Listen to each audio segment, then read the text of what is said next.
firman Tuhan hari ini dengan topik melayani dengan kerendahan hati. Di sini kita melayani dengan kerendahan hati. Kerendahan hati, saudaraku, adalah satu sikap hati kita. Sikap hati yang sudah berubah. Diubahkan oleh Tuhan Yesus karena Tuhan sendiri yang berada dalam hati kita ini, saudaraku. Orang yang rendah hati, saudaraku, mengenal kesanggupannya. Masih banyak kekurangan. Dan karena itu dia bersandar kepada Tuhan. Dan Tuhan tidak pernah mempermalukan orang yang berserah kepadanya. Dan orang yang rendah hati, saudaraku, mengetahui bahwasanya segala sesuatu yang ada padanya adalah karunia Tuhan. Walaupun dia memiliki wajah yang tampan atau cantik, semua itu datang daripada Tuhan. Dan dia akan memakainya untuk memuliakan nama Tuhan, bukan untuk keuntungan sendiri. Walaupun dia diberkati Tuhan dengan berkat yang berkelimpahan, semua daripada Tuhan, yang membuat dia bertambah bersyukur kepada Tuhan. Puji Tuhan, saudaraku. Dan kalaupun seseorang itu tidak dikaruniakan Tuhan wajah yang tampan atau cantik, dia tahu, saudaraku, bahwasanya harta yang sebenarnya, hidup yang sebenarnya bukan terdapat dalam dunia ini, tapi dalam hidup yang kekal. Dan dia mencari perkara-perkara di atas. Itulah dia orang yang rendah hati, saudaraku. Memang segala sesuatu yang ada pada kita, saudaraku, segala sesuatu yang baik berasal daripada Tuhan. Firman Tuhan berkata. Dan firman Tuhan berkata, apakah yang ada padamu yang tidak kamu terima daripadaku? Semua yang ada pada kita, kita terima daripada Tuhan. Oleh sebab itu, kalaupun kita diurapi Tuhan, kita dipimpin Tuhan, kita diberikan Tuhan hikmat, biarlah semuanya itu kita pakai dengan segala kerendahan hati untuk melayani jiwa-jiwa, untuk melayani Tuhan. Amin, saudara. Nah, dengan kerendahan hati, saudara, kita akan berhasil dalam pelayanan kita. Dengan kerendahan hati, saudara, kita akan berhasil dalam doa kita. Dengan kerendahan hati, saudara, kita bisa bergaul dengan sesama anak-anak Tuhan. Dan ini sangat perlu dalam kelompok sel.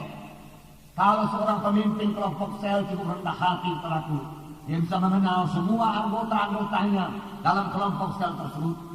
Dan ini akan sangat menolong dia dalam mendoakan anggota-anggota kelompok selnya satu persatu. Saya percaya kuasa doa. Seorang pemimpin kelompok sel yang berdoa buat anak-anak Tuhan di kelompok selnya, pastilah diberkati Tuhan. Baik pemimpin kelompok sel yang berdoa, baik anak-anak Tuhan dalam kelompok sel tersebut akan diberkati Tuhan. Karena Tuhan kita Tuhan yang mendengarkan dan menjawab doa. Oleh sebab itu, pada saudara pemimpin kelompok sel, wakil pemimpin kelompok sel, dia dalam kelompok sel saudara-saudara saling mendoakan. Dan saudara mengenal semua anggota-anggota kelompok sel saudara. Dan saudara mengenal saudara persoalan-persoalannya. Saudara mengenal kekuatan-kekuatannya. Saudara mengenal panggilannya. Saudara mengenal kelemahan-kelemahannya. Dan itu semua saudara bawa di hadapan Tuhan. Dan saudara sampaikan kepada Tuhan dalam doa yang bersungguh-sungguh dengan segala kerendahan hati. Jangan pernah menganggap saudara itu lebih tinggi daripada mereka, lebih rohani daripada mereka, saudara lebih berhikmat daripada mereka. Saudara, kita sesama anggota tubuh Kristus, masing-masing ada kelebihan, ada kekurangan, tapi kita ini semua saling melengkapi satu sama lain. Demikian juga halnya dalam kelompok sel, kita perlu saling mendoakan. Biar pemimpin kelompok sel, saudaraku, merasa dirinya tidak lebih tinggi, saudaraku, dari anggota-anggota kelompok sel, saudaraku, walaupun dia yang melayani, saudaraku. Karena, saudaraku, pemimpin KKS bukanlah suatu jabatan, saudaraku, bukanlah satu kedudukan, tapi satu pelayanan yang dipercayakan Tuhan kepada saudara. Supaya pelayanan saudara boleh sampai kepada maksud Tuhan, supaya pelayanan saudara boleh berbuah, yaitu saudaraku, kelompok saudara berbelah menjadi dua, dan kemudian datang jiwa-jiwa baru lagi yang saudara layani dia dengan mengenal dia, saudara dengan bersekutu dengan dia, sehingga dia kemudian menjadi murid. Semua yang terlaksanakan dengan rendah hati, maka kelompok saudara akan berhasil dan saudara memberi buah kepada Tuhan. Dengan kerendahan hati, saudaraku, kita lebih mudah menginjil, karena saudaraku, kita tidak akan merasa segan-segan untuk mendatangi rumah tangga yang di sekitar kelompok sel kita, karena kita sudah cukup rendah hati untuk datang kepadanya, mengabarkan Injil Tuhan kepadanya. Inilah berkat-berkat daripada rendah hati, saudaraku. Biar semua kita memiliki, saudaraku, kerendahan hati ini, saudaraku. Ini terjadi karena Yesus yang rendah hati tinggal dalam kita. Nanti akan kita bacakan ayat yang mengatakan, marilah kepadaku kamu sekalian yang letih lelah dan beban berat, aku memberi sentosa kepadamu. Belajarlah kepadaku, karena aku rendah hati dan lembut hati, maka kamu akan mendapat ketenangan. Maka kamu akan mendapat ketenangan bagi jiwamu, firman Tuhan berkata. Haleluya. Nah, saudaraku, murid-murid, saudaraku, ya, pada waktu mereka masih bersama-sama dengan Yesus belum begitu dewasa, mereka masih mencari yang terbesar di antara mereka. Mereka tidak merendahkan diri satu sama yang lain, dan Tuhan Yesus menegur mereka. Saya percaya mereka menerima teguran Tuhan dan mereka berubah. Saya akan membacakan pada Markus 9 ayat 33 sampai 37. Bukalah Alkitab saudara, bersama-sama kita membacanya. Markus pasal 9 ayat 33 sampai 37. Markus pasal 9 ayat 33. Di sini kita melihat, saudaraku, murid-murid berbincang-bincang di tengah jalan. Mereka bukan memperbincangkan penginjilan, mereka bukan memperbincangkan, saudaraku, pengorbanan Tuhan Yesus. Mereka belum mengerti. Tapi apakah yang mereka cari? Mereka mencari orang yang terbesar. Mereka berharap menjadi orang yang terbesar. Mari kita baca Markus 9 ayat 33 sampai 37 bersama-sama. Kemudian tibalah Yesus dan murid-muridnya di Kapernaum. Ketika Yesus sudah di rumah, dia bertanya kepada murid-muridnya, apa yang kamu perbincangkan tadi di tengah jalan?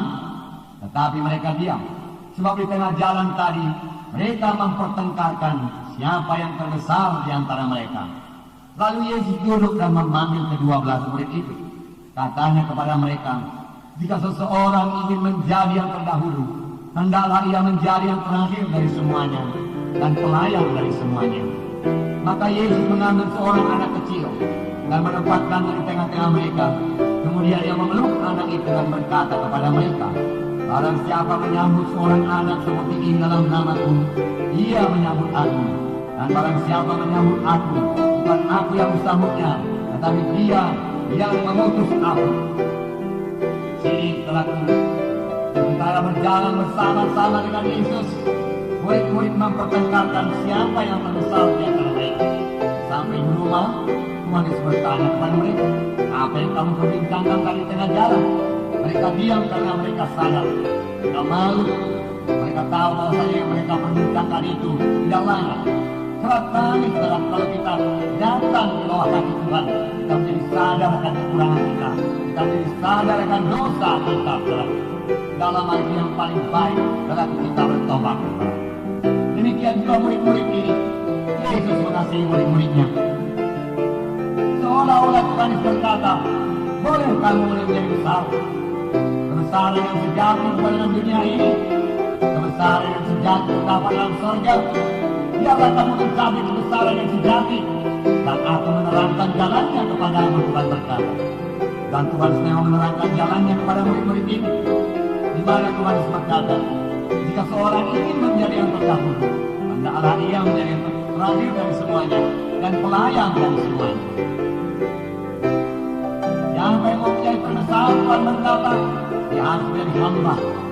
Dia harus memiliki hati seorang hamba yang patuh. Siapa yang menjadi terbesar, dia harus menjadi pelayan. Dia harus melayani di dunia ini. Dan dia memperoleh kebesaran yang sejati terhadap di surga.